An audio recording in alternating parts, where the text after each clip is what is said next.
Chapter 21, Episode 6, Emergency, Part 2. How do I describe the situation I found myself in? Words almost fail to articulate the predicament in which I had managed to wrap myself in. Almost. Also, those were two words I never thought I'd use in the same sentence. But my personal text and my own intention are for a whole different occasion. On this day, I managed to go out with a friend and a friend of a friend, who quickly became my own friend, if that makes any sense. We shopped around in the Giga City shopping arcade for a while, despite a recent Maverick attack that destroyed a portion of the arcade. We were doing well, too.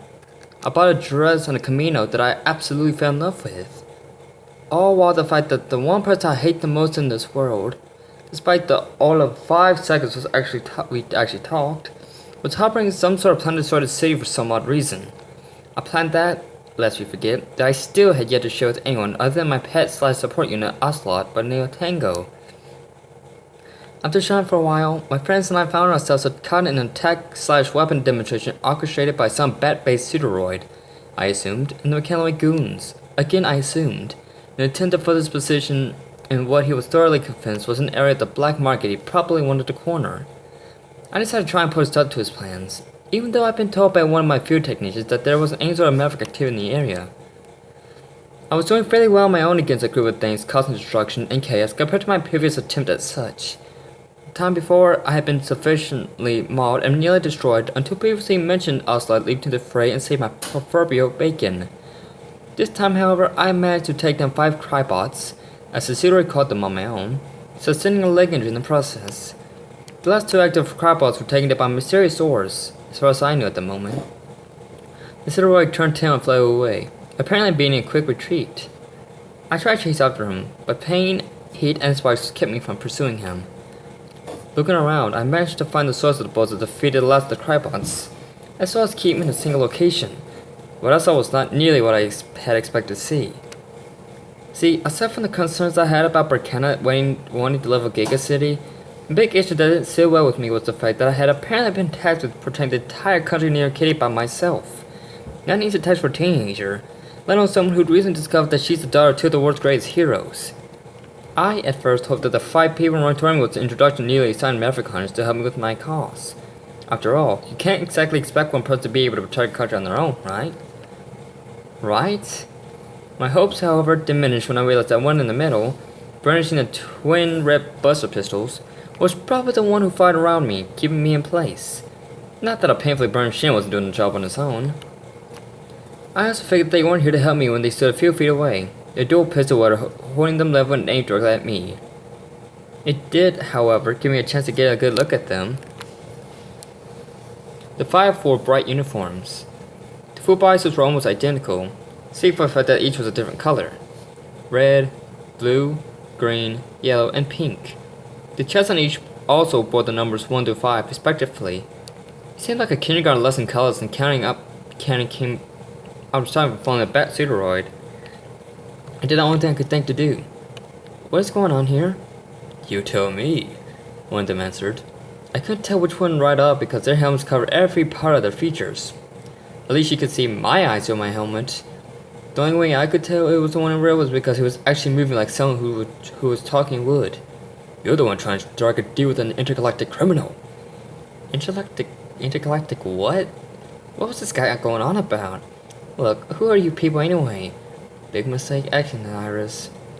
Big mistake.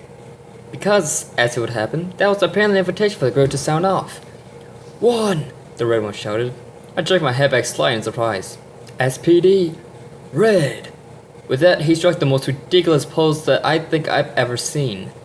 The other four followed suit, shouting numbers and colors to go along with equally embarrassing stances. Ubuki would have loved these weirdos. They were right up her rather strange alley. I, on the other hand, had a hard time believing people like that actually existed. I mean, who dresses up like that and tries to be much cooler than they actually are anyway? Note to self, don't look in any mirrors for a couple hours. Space Patrol Delta! The group eventually finished, each finally standing up straight and holding out a small black box with flashing red lights on top and the letters SPD in white running along the side. Similar lights flashed on both sides of their helmets. If it weren't for the fact that I already had a hard time trying to stand up on what I was pretty sure was a badly burned shin, I probably would have stoned for it in sheer embarrassment. Yeah, there's 2 minutes of my life. I gladly tried anything to get back. I muttered under my breath. Really now? The wind blew sneered slightly. Would that include trading in your freedom? That'd be really weird if it does, the green one chimed in. Because that means that you go to jail for something that you wouldn't get anyway. Physics and the time-space continuum being what they are and all. Bridge! The one in yellow, who through the whole introduction seems I deduced to be a female, shouted. Green slowly turned his head towards her. Sorry. Pink, also obviously female, scoffs and set her hands on her hips. Can we get this over with? I've got a manicure and a pedicure waiting for me when you get home. Oh, then by all means, don't let me hamper your plans. You did when you decided to try and buy a voice from that bat, they're well accused, leaving his buster pistols at me. Mouth runs ahead of draining once again. I should start keeping score. Now tell me where you went and things might not go so badly for you. I held up a hand defense. Whoa, hold on. This is a big understanding. Really?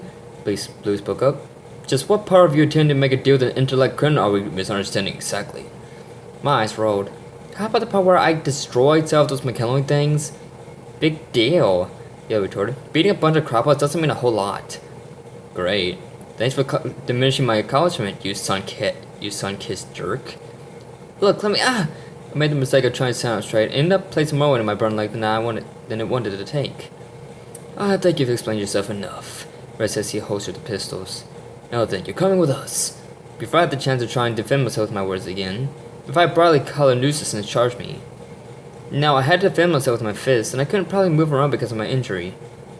Wonderful. This is what I get for trying to do something a little different. Red and blue both leaped at me, legs extending to flying kicks. Avoiding the attacks were easy. A simple roll to the side was all I needed to do. The hard part was avoiding the axe kick from blue that followed the flying variety. I brought my arm up to block the attack, forgetting that I still had my C blade in my hand. The blade pointed upward, creating a very dangerous method of blocking an attack. At least it would have on someone else. The bodysuit apparently protected him better than I thought it would. He didn't even flinch when his Achilles hit the blade. I pushed off with the blade, knocking him up balance and into red. Green attacked this time, delivering a pair of low kicks on his own. I blocked them both, but doing so forced me off balance. I swung one of my swords at him, catching him on the stomach. As he rode away, Yellow and Pink aimed buster pistols of their own at me and fired. My legs still in pain, I didn't have much choice but to try and shield myself from the blast. Fat little good that did. It only resulted in my forearms joining my shin and offering me intensely irritating pain. Things ain't getting any better for me, as the 5 of them lined up once again, all leveling their weapons. Ready? Red called out. My eyes widened at the sight of the firing squad before me. Fire! Was all I could get out before numerous bolts of energy landed on and around me, creating infernal flames and sparks all around me. I cried in pain as my armor and the whole intensified in temperature. If this kept up, I was sure I would have been cooked alive. Not going for things to end, I decided. I could only hope that shots would come to an end soon. A second later, my silent and pained prayer was answered as the shots came to an abrupt end. I clasped forward, gasping for breath. My hair fell in front of me, apparently being extremely faded blonde. I looked at it oddly. It didn't make sense for my hair to change colors like that, and it was the second time it happened. Now then, Red says he pulled the black box from his belt. It's time to end this. Right. More important things to tend to here. I didn't need to worry about my brunette locks. Wait, brunette? I wasn't sure how or why, but my armor faded, leaving me in the street clothes I was wearing before I morphed. My head dropped in a mix of pain and embarrassment. I just couldn't stop taking beatings in fights, could I? Even my arm gave up on me. Or it might if it could think for itself. Red held the box out in front of him. You are hereby being charged with soliciting business with a known criminal and destructing private property. I groaned. I keep telling you, that's not how it was. We'll see. Judgment mode. He pressed the button on top of the box. The front flipped open, revealing a display that alternated between blue X and red O, as well as a timer. I tried to stand up, only to find that my feet were frozen in place. Whatever was going on, it made sure I couldn't move from where I was. That was fine by me. After the assault and horrendous feelings from my arms and leg, I wasn't in that big of a rush to get anywhere. I took a few deep breaths, trying to push the pain out of my mind. Not an easy thing to do when the body part sending those signals energy running on your limbs. A few moments of near silence passed. The black box continued to alternate between the two lights, taking away the seconds that passed by. None of the 6 of us moved. They were waiting for the machine to finish. I was waiting to get out of there. Eventually, the blue-black box finished wherever it was doing and displayed the result. The blue O glowed brightly, the light pulsing slowly. Huh? The red asked. The 5 looked at the box with what I was sure was surprised expressions. It was kind of hard to tell with the helmets covering everything. Not guilty. Oh, so that's what that thing was. A portable judge and jury. I'd have thought it could at the time if it weren't for the fact that I was aching and stinging everywhere. See? I said. I told you this was misunderstanding. Then why don't you explain who you are? Red X holstering the box.